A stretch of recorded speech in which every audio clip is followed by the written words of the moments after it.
there. So when I look at my risk reward, I'm looking at, let's say 9.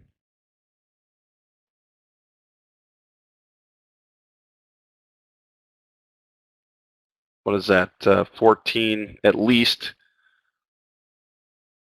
So that's not quite the best, if I'm adding this up right. Not quite even 2 to 1. The potential on this trade, however, makes the trade worth it. And the closer I can get in at 13406 or 7, the tighter my stop can be, and the lower my risk, better my risk reward. Question, so you wouldn't have been looking to short as price approached the LVN from the low? So as price approach, yes, I would. I would be looking for, initially, you're exactly right, I would be looking for a short opportunity here, back down into at least VPOC, if not lower. That's exactly what I would have been looking for. And I would have let the print identify for me whether or not this was going to be a good trade. Now, what I can't, it's with a 30-10 chart, it's difficult to see the exact time. But if I look at the price at 3407,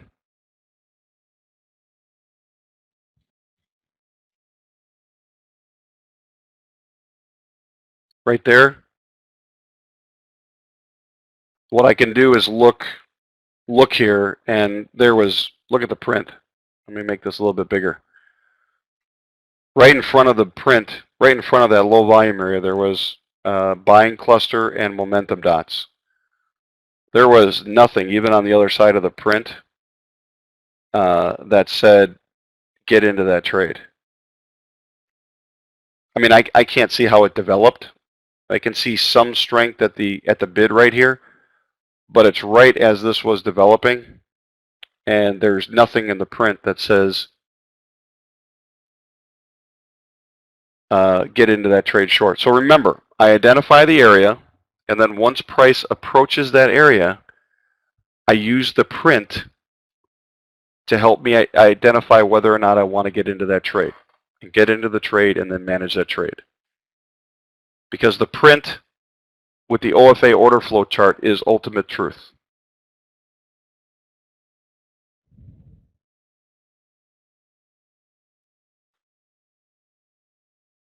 In the most current context. So does that make sense, Edmore? Did I answer that question?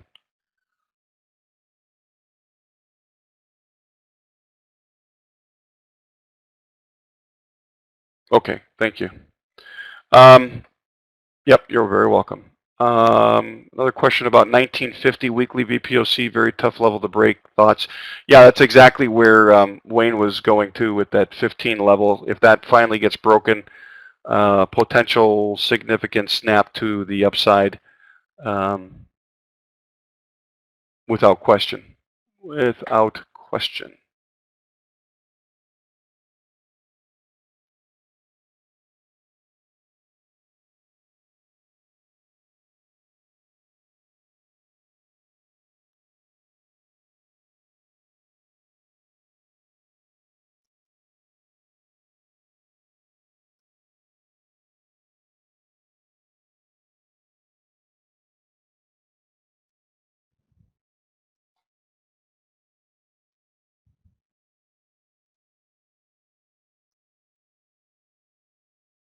All right. So does that make sense, going from longer time frame to smaller time frame as a process?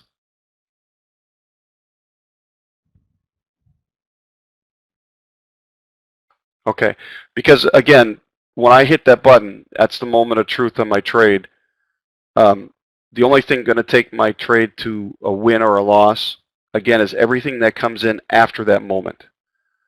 So the best I can do is use the market generated information to identify areas and levels that, if I'm looking for a fade, that will likely have the potential, likely have the probability, more so than other spots where the other side will step in and move trade the other direction. If I'm looking for a trend trade, then I'm looking for a pullback, typically against a low volume area, to get into that trade and then take that to, and then I go out. So let's say, for example, I'm trending higher and price comes through a low volume area. We can do that in the ES here today. Where is it?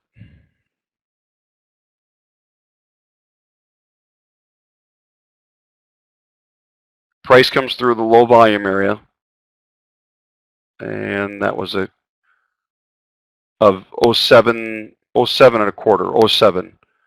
And then I look to go long there. The target I'm looking for is that high volume area there. And I talked about this earlier, 1475. Now look at it, bounced off 1475 to the stinking tick up there. If buyers can't get any kind of traction and bring this back up, then I would start looking to short on the other side of 07, 675. I would wait for price, I'd take my profit at some point, and then my next trade would be not a long. Remember, my rule is if price bounces hard off of a high volume area, then the low volume area below it is at risk. If price bounces hard off a high volume area from the top side, the low volume area above is at risk. So if this keeps moving lower and buyers can't make any traction, then I know that there is significant risk. And the logic behind this, the logic of the auction is, remember, buyers and sellers, people, participants get into positions to make money. And so far in this rotation, buyers and sellers have proven that this is fair price. You can see trading above that level and below that level. So this is fair price. If in the current context of our market, the buyers are saying this is not fair price, we're not willing to commit prices any higher than that, we're not willing to commit our capital to prices higher than this, then they will find a different fair price. And that different fair price where they're willing to get in to make money is likely lower.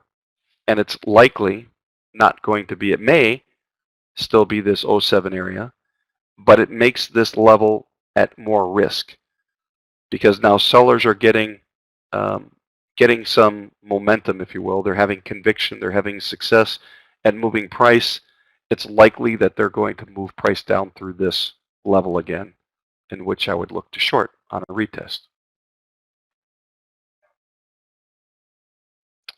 Then by definition in auction theory, price should test the weekly value low volume area. Let's be clear about that. In auction theory, the 23.7, I've got 24, 25 as a high volume area. Just confirm that. I have 21 and then 24.75 there. But see this 21 right here and then 24.25. In auction theory, first of all, and I got to be careful because I think I use this word, the word should. It's kind of like, stupid is what stupid does. The market is what the market does. And in auction theory, the auction theory would suggest that participants believe that this is fair price, and they've proven that to be fair price, right? In the most recent context, they've been willing to enter trades and push price higher. They've been willing to enter trades and push price lower. Thus the volume. This is suggesting a fair price. In the current context with auction theory is if this is not going to be considered fair price in actual activity, meaning actual orders on the part of the buyers, then the buyers from an auction standpoint will find a better price. They will relent and they will find a better price. And then we start looking lower to where that better price would be. That better price might be down at 07 again. I would give this, 9 area, 9 to 10 area some props until buyers stop supporting that today. When they stop supporting that, likely coming down to this 7.25, 675, and we might see price end lower for the day. But from an auction theory standpoint, if this is not fair price for buyers, then they will find a different fair price. They'll enter when they believe that they can make money again. And the level of conviction is displayed by the print. I've got everything on full safeties now, so I'm in sim on all this stuff. You can see this print still open down here. It bounced off of IB right now, but this doesn't look done to the downside. Look at that weakness, weakness, weakness, weakness. If something doesn't change in the buyers, then it's likely that 909.50 and before the end of the day, 0675, 07 is, and we may even wind up down below that. But everything in this auction right now is saying that the buyers, from an auction theory standpoint, the buyers have lost conviction above this level and would need to re-engage, begin to hold the sellers and re-engage in a pretty powerful way. And once through here, we're likely to see some stops go off. And I would say probably, not should, but the probability is high or higher that this will stretch up to 17 quarter.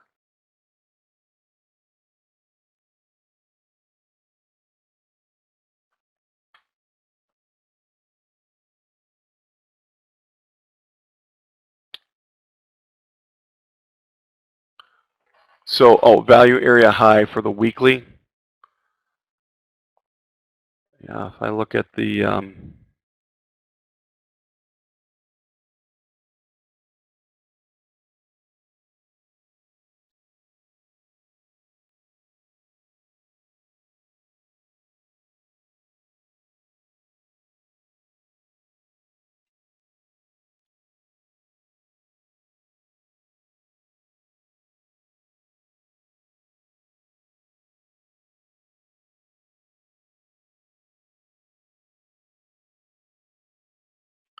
value area high right now, right, for the weekly is up around that 23.50, 23.75.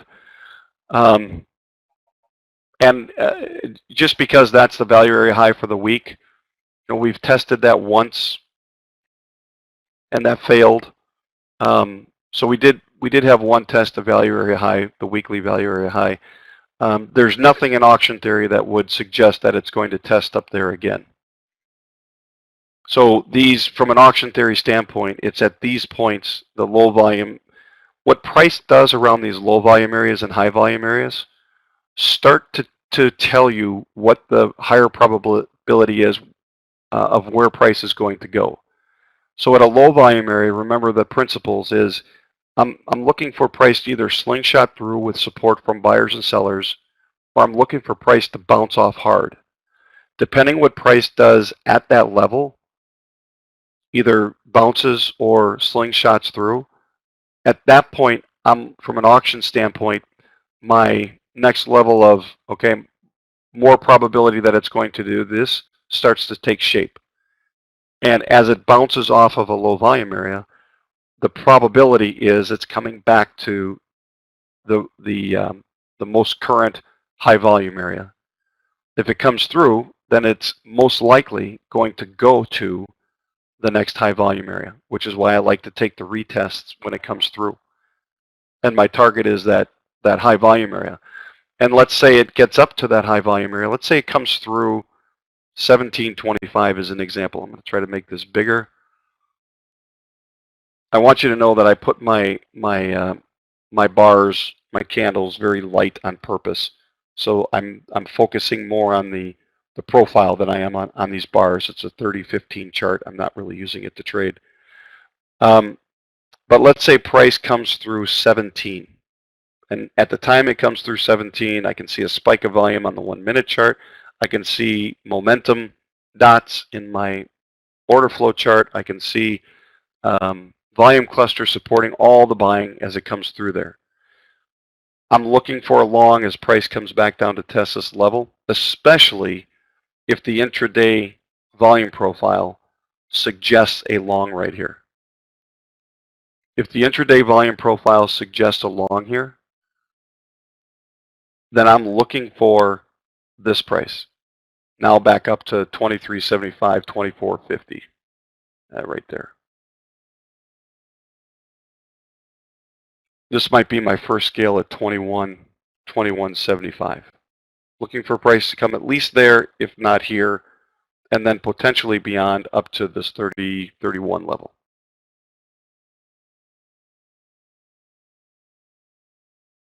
Oh, absolutely good.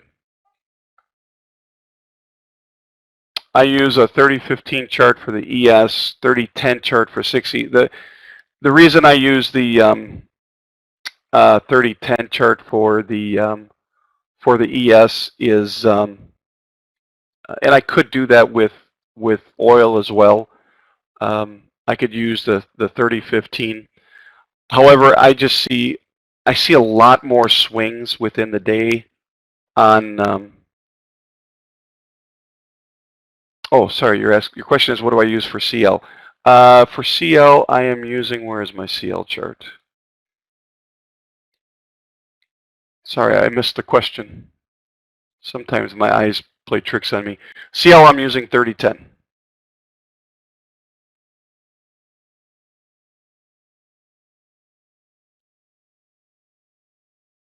30.10 on the CL.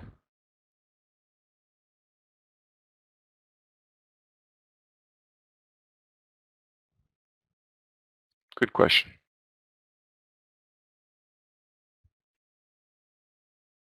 And sometimes if I'm using it just for volume profile, it really doesn't matter. I mean, it's capturing all the data. It doesn't matter.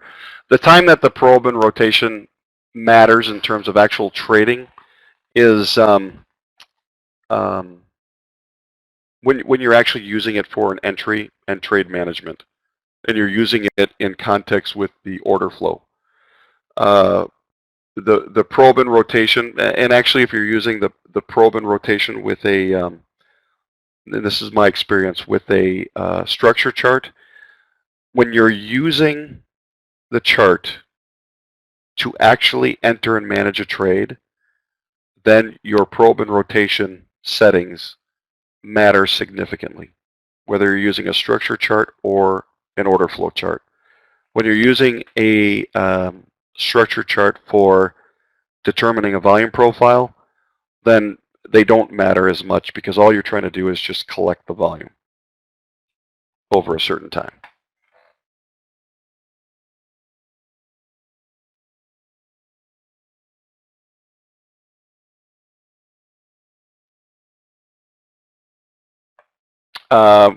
Yeah, question about the, anyway, first of all, I want to make sure that this is making sense to you all. Right? So these unfair highs and lows, depending upon what price is relative to the auction, high volume areas, I'm expecting rotation. Look what we're getting around this high volume area, rotation.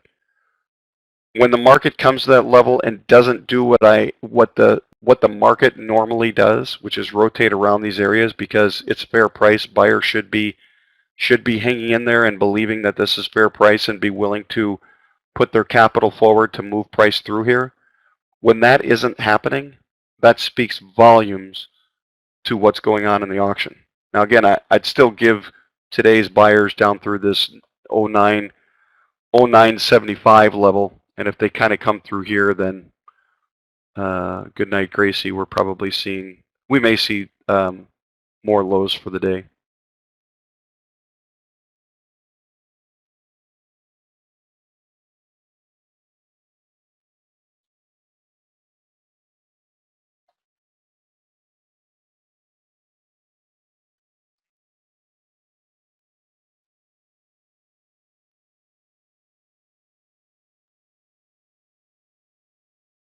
All right.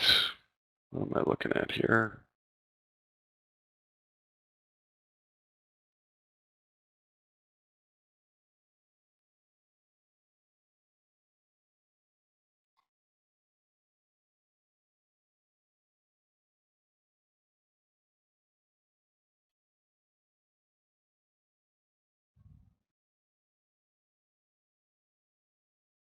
All right. So as long as you get that, okay, DB does say each time you restart Ninja, you'll need to draw new profiles.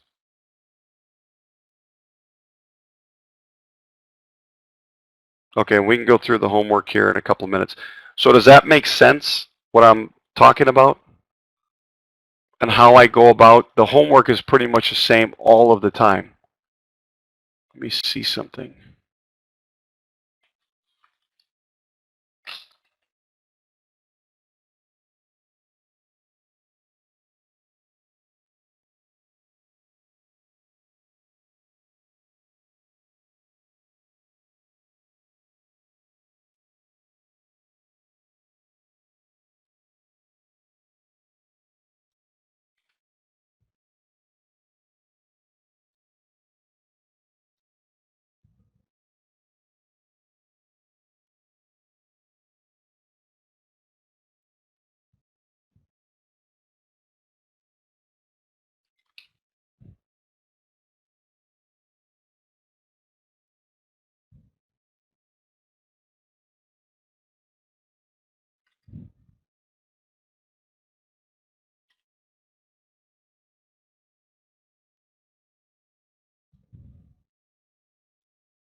All right, I'm going to try to build a chart here that I hope doesn't crash my computer here.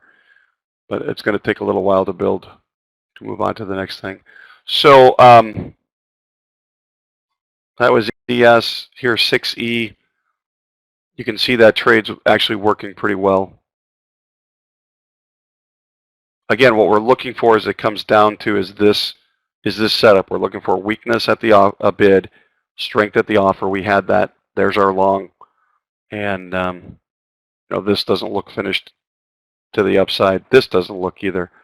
So there's a lot of evidence that point to this actually coming all the way back up. It's just this time of day. If you're a day trader with 6E, forget about it.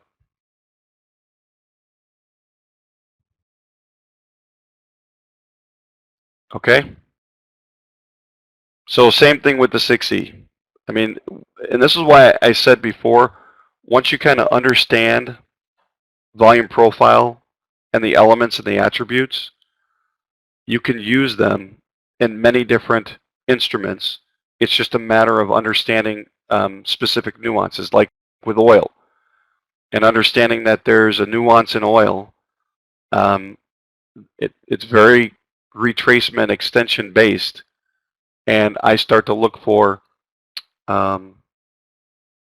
those retracement levels, again, between that 68 or 61 and 78, 76%.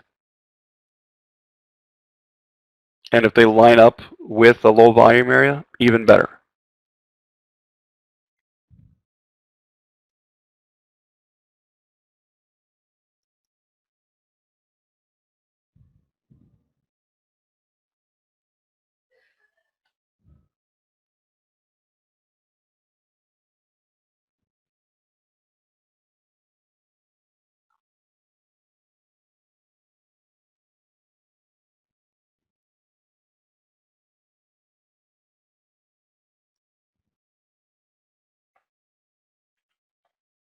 All right. There was a question about this chart. You want to go over this?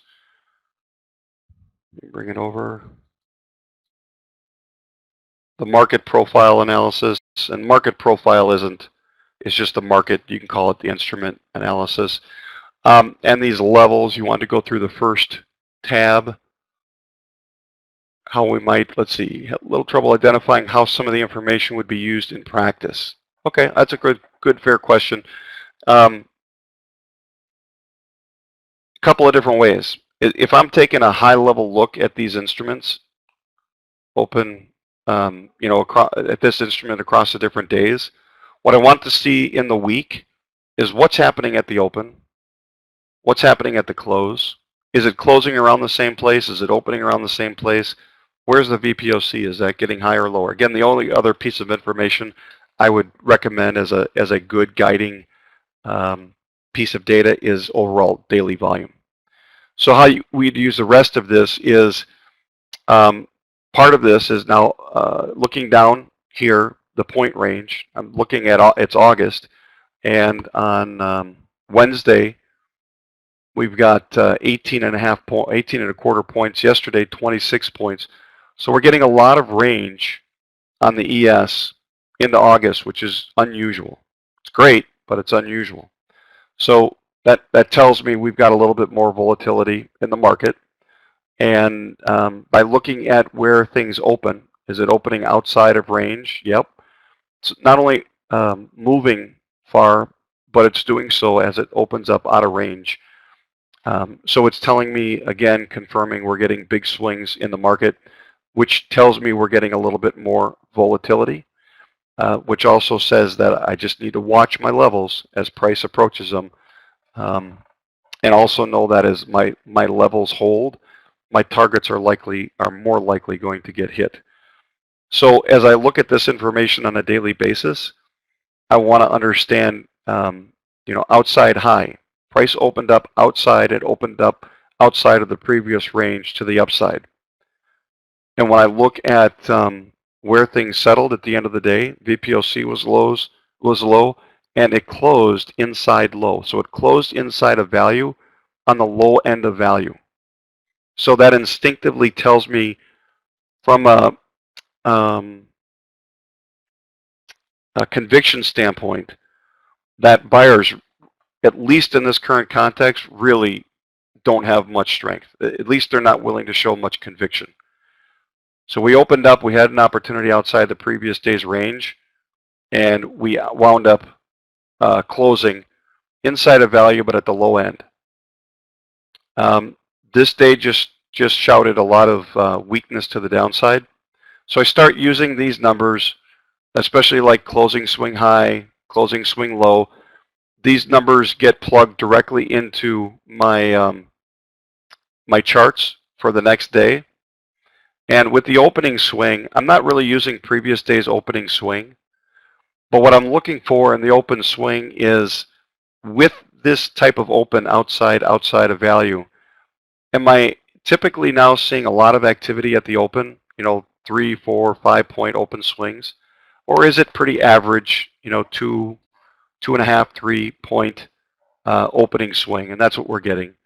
So from an open standpoint, my context is we're getting pretty good standard openings on the ES, and that just gives me some context of what to look for. Now the next day it may change, which is why I don't, for today, I don't mark yesterday's opening swing. I don't do anything with that for today's trading, but it just kind of gives me a sense for that day.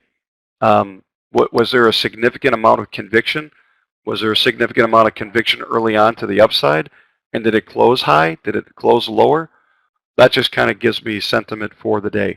So all of this information on this first tab is to give me information about the day. So when I go here and I'm doing my commentary about the day, and in between I'm marking my levels, right? As I'm going back through the day, I can start doing things like this. 1725 was broken with a lot of contracts. So this number now becomes an important number for me. The last test higher was 650. And prior to that, beyond that, the test was up to 1375. So 1375 now goes into my trading plan as a level for a short, because in the last 2 days, each day was showing me that buyers just don't have it. Now, if buyers start getting aggressive through 1375, and they did for a little bit today, but if they start really getting aggressive through there, then maybe we've got a change in the market, and the buyers may start can start to look for them to get more aggressive, and I can start looking for things like 2375 and possibly 31. So that first tab is really just to kind of get the data out. Get the data out for that day. I go back and I look at the swings for the day. Maybe not so much the prints, but I look at the swings to say, and this is a really good time to use a structure chart. Where did things fail? Where was price accepted? Where did they fail to the upside? Did it fail again to the upside? How bad did it fail? So that first tab is really just to get the data out there. And then I go back using that data to kind of do an assessment of the day. And then I force myself to write it down to say, this is what buyers and sellers are really trying to do. This price was important today. This level got acceptance. And buyers really showed that this was important. Sellers showed that this was important to them. And so I'm getting that context for my for building eventually my trading plan.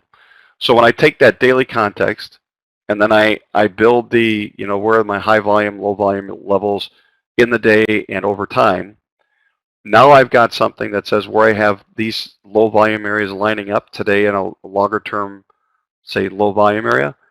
The next day, I got a great level for part of my trade plan.